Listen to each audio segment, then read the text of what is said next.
Welcome back from the break. Yes, you don't get it twisted. So the two teams have the same anthem.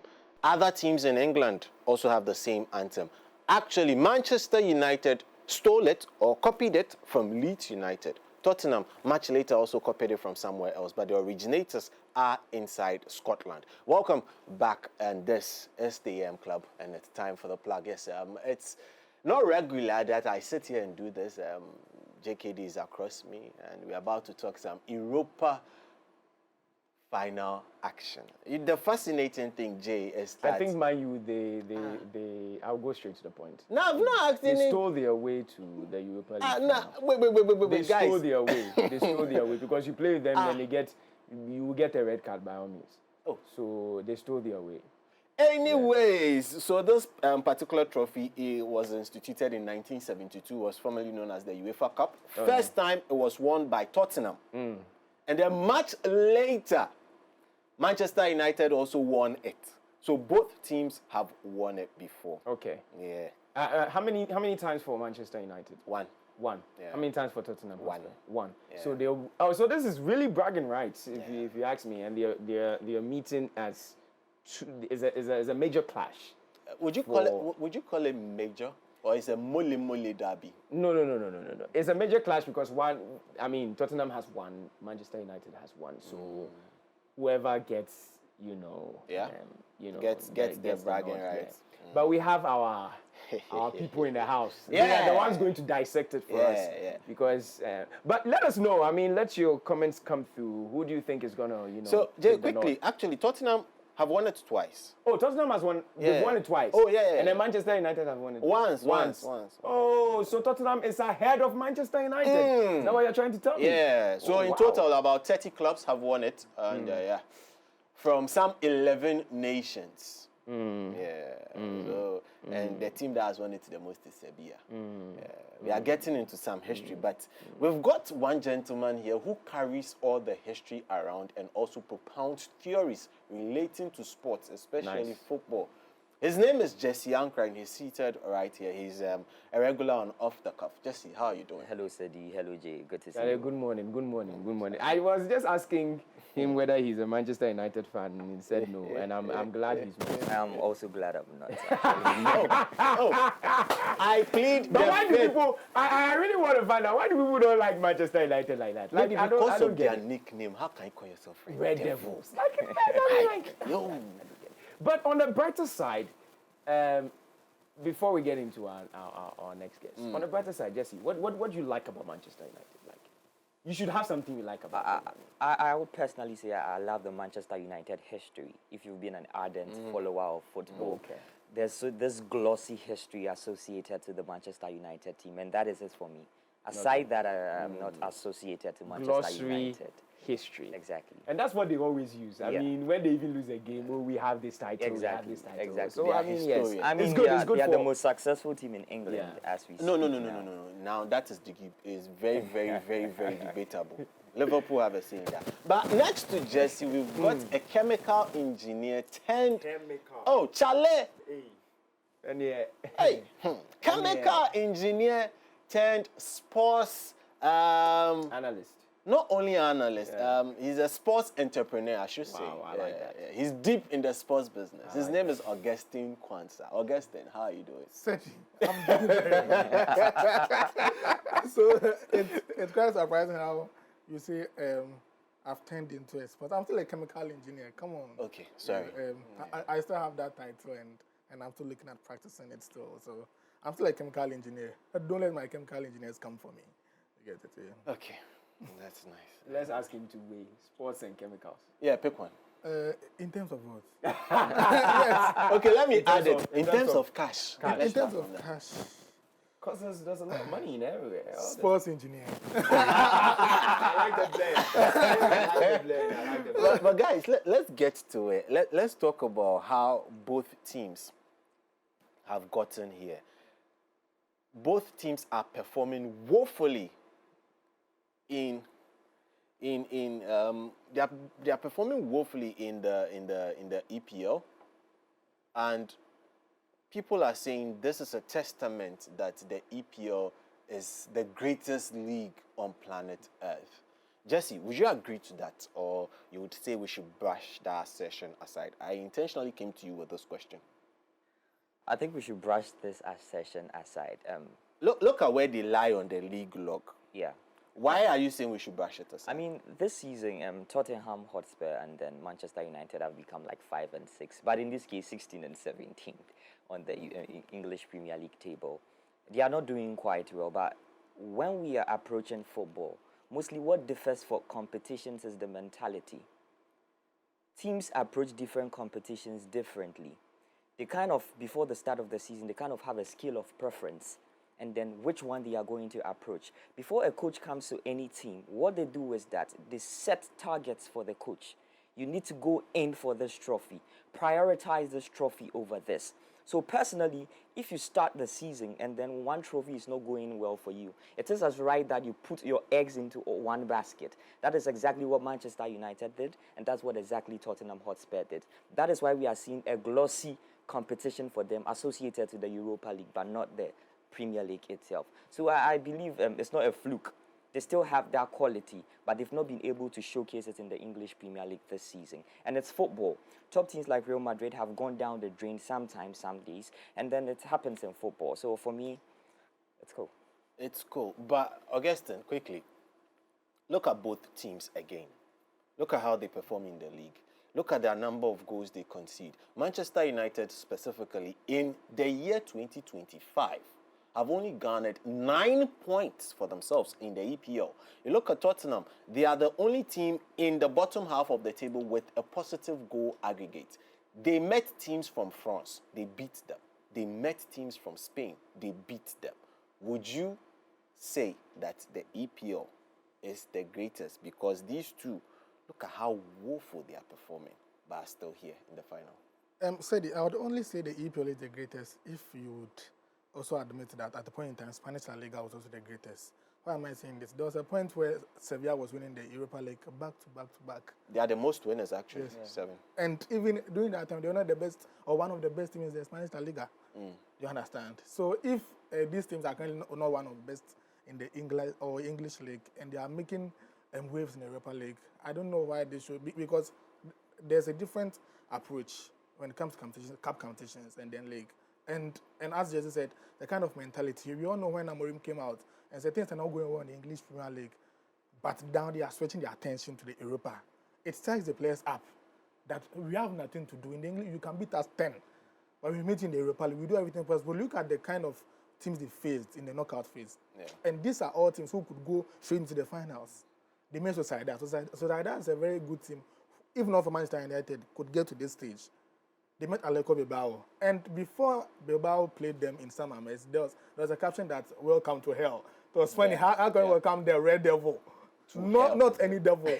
The Red Devil to hell. That's his home. And United proved that. They faced him like Olympique Lyon. The match against Olympique Lyon was one of the best we've watched this season. A couple of that game and the Barca Inter game, we need to rank both. Yeah. But I think that game gave us a better one, not in terms of pedigree, but how the extra time was.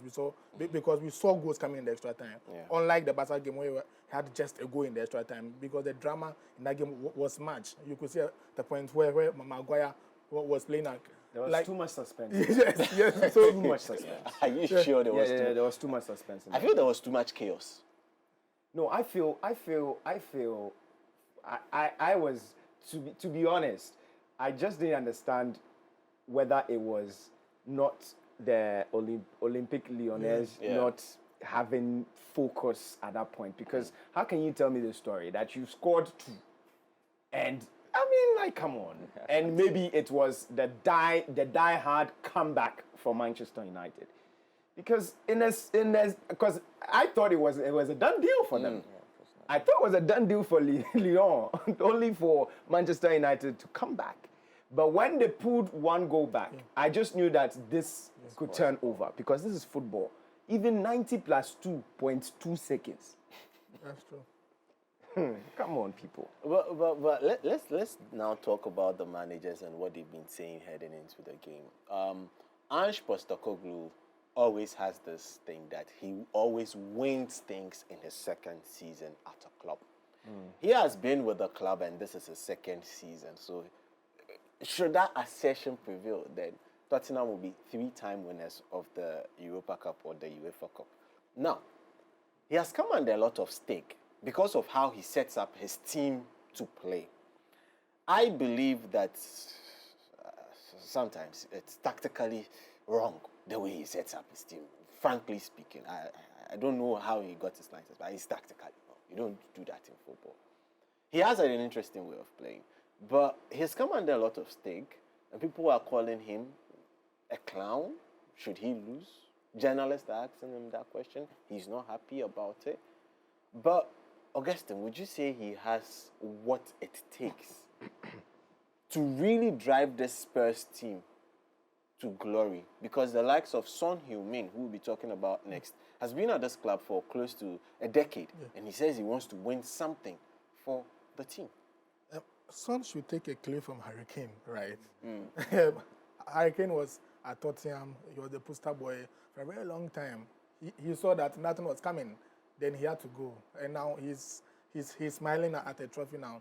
But I believe Postecoglou should look at this game as a different game, not approaching the game with the kind of tactics, that haram tactics, that high line building from the back respective of the opponents we are playing.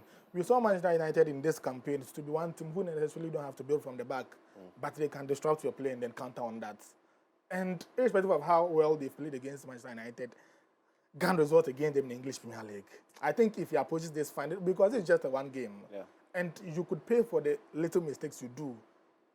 And Manchester United seems to be one club who really knows how to do that. When they were actually going the game and then lay back, because they know Tottenham would go in the high line and come at them. And on the counter, I think that three-back system is the best for these kind of things. And Amorim will be looking at punishing them. So of course, Postecoglou should just look at we are going for results, not how we play. Because if you go in once again for how he plays, United will just be smiling, looking to punish them. Amad Diallo is back. Bruno Fernandes, of course, he has been super.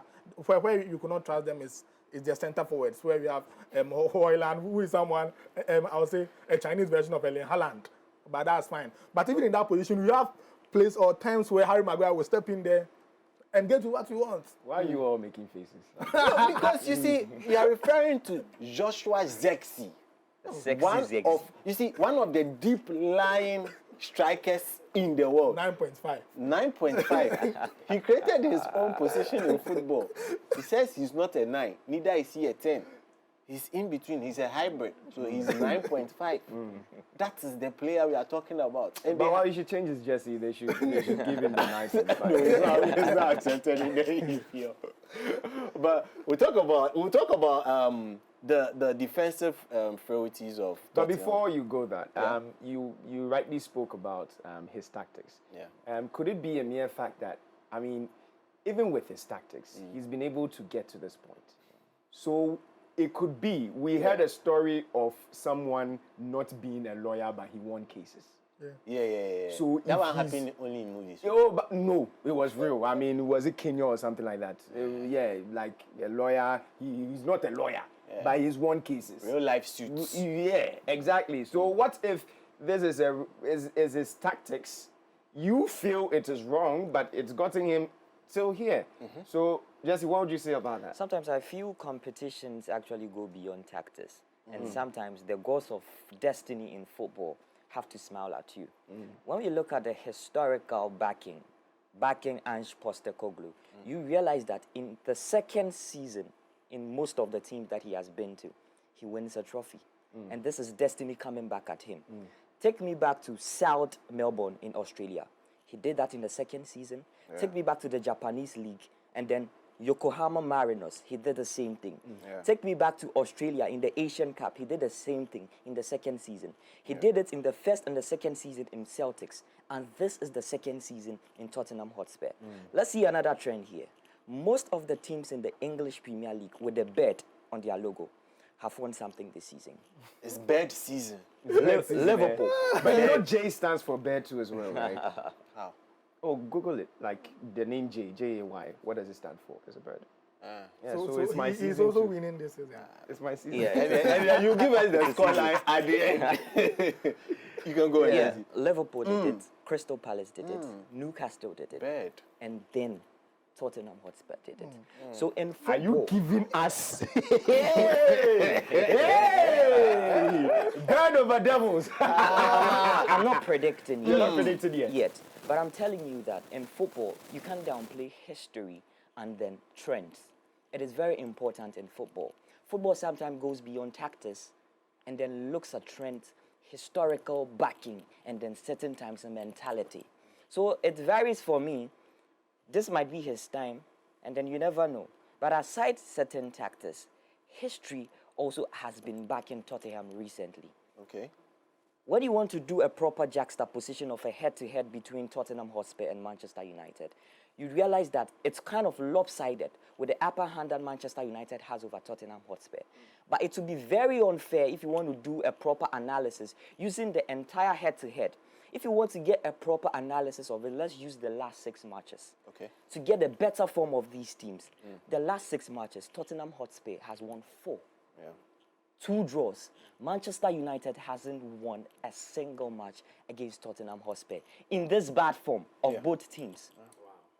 What does this tell you? This tells you that, or this amplifies the fact that when it comes to Tottenham Hotspur, Manchester United, Ange Postecoglou knows how to maneuver his way.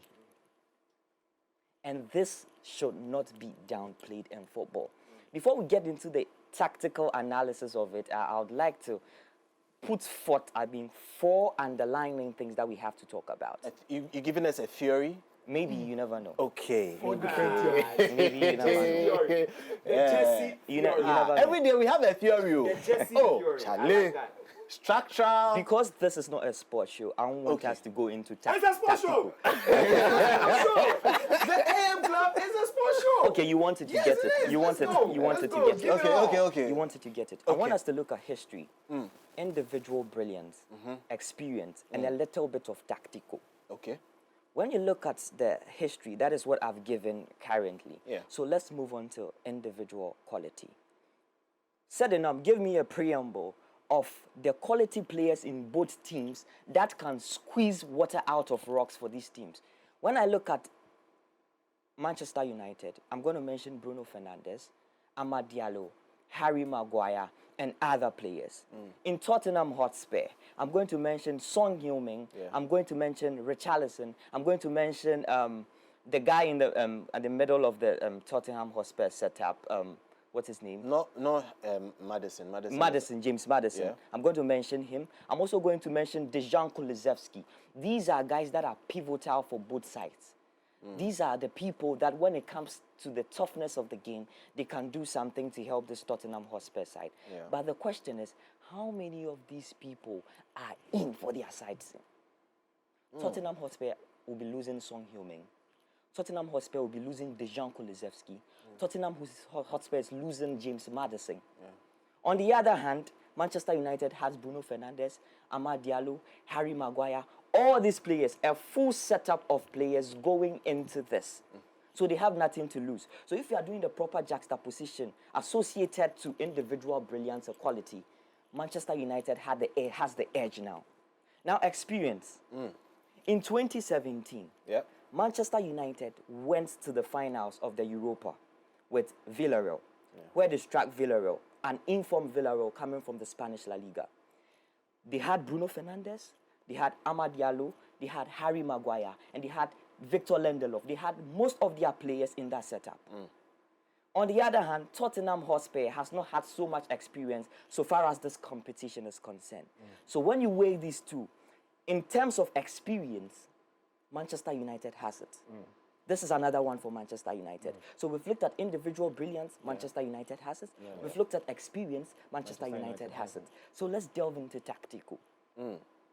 When you look at both sides, when you look at Manchester United this season, you realize that there have been a little twist to the tactics that is showcased in the English Premier League and then the tactics that is showcased in the Europa League. Very true.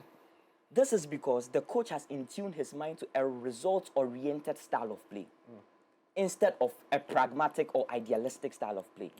In the English Premier League, Ruben Amorim is looking at 3-back system, attack with the wing backs, and then that is what I'm sticking to. I'm not changing things. But in the Europa, when you realize carefully, he tweaks his setups to give him that result. So you look at Athletic Bilbao, he did the same thing. You look at Lionel, he did the same thing. Upset you. Exactly. Yeah. So he has that opportunity or have that chance to turn himself into the modernist kind of coach, blending the pragmatic style and the idealistic style to give you a tweak in the setup. So this is the difference that Ruben Amorim brings when it comes to the Europa League. On the other hand, Ange Postecoglou has been the stubborn dog associated to this league. He doesn't want to change. High line, empty midfield, and same thing is happening to Ange Postecoglou. But as I said earlier on, there are so many ways to bring Manchester United down. Ange Postecoglou has done it in the past 6 games. Manchester United pin their wing backs, and you are done. Pin their wing backs, and you are done. But the question is, does Tottenham Hotspur have the men to pin the wing backs of Manchester United? I don't think so. That's a big question. There's no Son Heung-min. There's no Dejan Kulusevski. Can Richarlison get you the best out of these guys? I don't think so. So when I'm doing my comparison, looking at history, experience, tactics, and all these, I believe that on paper, Manchester United has that edge. Yeah. But in analysis, every analyst is going to tell you this. And this is a theory I coined. It's called the intuition plus paperwork analysis. Intuition Plus paperwork analysis. It gives me 2 concepts. Number 1, when your intuition corresponds with your paperwork analysis, it amplifies your prediction and gives you that positivity. But then when your intuition goes contrary to your analysis, it makes predictions become very difficult. We have done the paperwork analysis, and then we are seeing that Manchester United is the favorite going into this. But per intuition, there's a contradiction for me. I personally feel Tottenham Hotspur has this one. Okay. Well said. Well said. Well said. No. Please, let's see whether we can get a chemical reaction. Yeah, because we need a catalyst. We need see. At this point in time, we have exposed the tactics. We know Tottenham will definitely line up in that 2-2-2-2-3 system. Amorim will definitely end up playing a 3-1-6 system. Crazy tactics. Obviously, it's going to be a really annoying show for tacticians. Going to be lovely for the neutrals. Fans of the teams are going to hate it. But which players are going to come to the table? Are we going to see a final burst of glory from Rasmus Højlund? Or what I don't... Jay, you see. Oh, continue. Continue. Or we are going to get Tell to dial in the goals for Tottenham Hotspur. Sedi, even beyond the players in this kind of game, as I said, what goes into is the mentality. And I'm imagining what's happening or what will be happening in Manchester United dressing room before the game.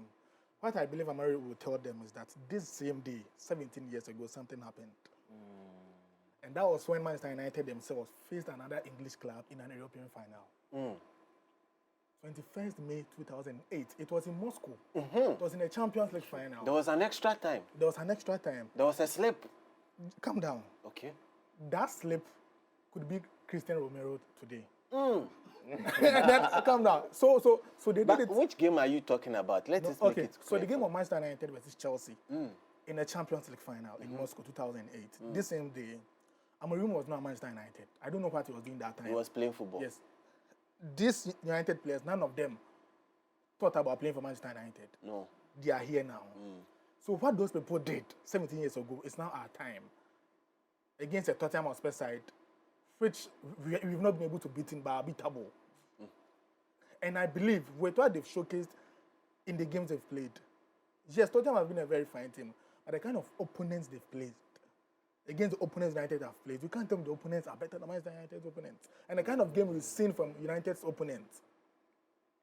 In the semi-final, United was playing at Atletico Bilbao at some mates, beating them here and there. They came to Bilbao, came to Old Trafford and did it again.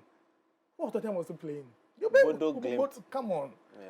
The size of Bodo Glimt, the town they play in, can fit in the Spurs Stadium and still have over 20,000 left. Yes. So I'm not downplaying Bodo Glimt, but then when it comes to Europe, there's like a club in Ghana, Dreams FC, or Medium are trying to play in the CAF Champions League. Come on, you get to a point where you can't buy it anymore, so you leave. But a club like Tottenham would get to that stage, unfortunately for us. But I believe that, as you said, the experience of these players, and then I believe Manchester United players or United team itself, it's a team that expects to win trophies all the time. And Well, All right, our time but we is have to fast go spent. back and please predictions. The way you are going, I know where you are going. How many goals are United scoring? United are definitely scoring more than 2 today. And Tottenham? Tottenham might get a 1. United, they've been considering this season. Come on. Okay. So they obviously consider. So for you, United Yeah. is going to pick Yeah. this. Okay. Jesse, I know where you're also I'm not going. going to give a prediction, but I think it's going to extra time. And who Yeah. wins? Tottenham Hotspur. So Tottenham wins, United wins. I was going there. I feel it would go to an extra time. I feel it would go to an extra time. If we don't take care, we're in for penalties on this. And 2008 happened. Yes, we're in for penalties on this. Yeah. But if Manchester United comes slack, Okay, so for me, join me at 4 p.m. We'll break down the game and I'll tell you who is beating who and where the leakages are. You know how we do it. I'll give you a scoreline at 4 p.m. My name is Sedina Edmund. I was here. Yeah, I did the last part with JKD. And we're joined by a chemical sports engineer analyst. Yes, Tash Pandit. Augustine Kwanzaa. And also the football theorist, the professor himself, Jesse Ankra. Yes, Augustine Kwanzaa, Jesse Ankra. We are out for now. AM Club. Yeah, Yapon.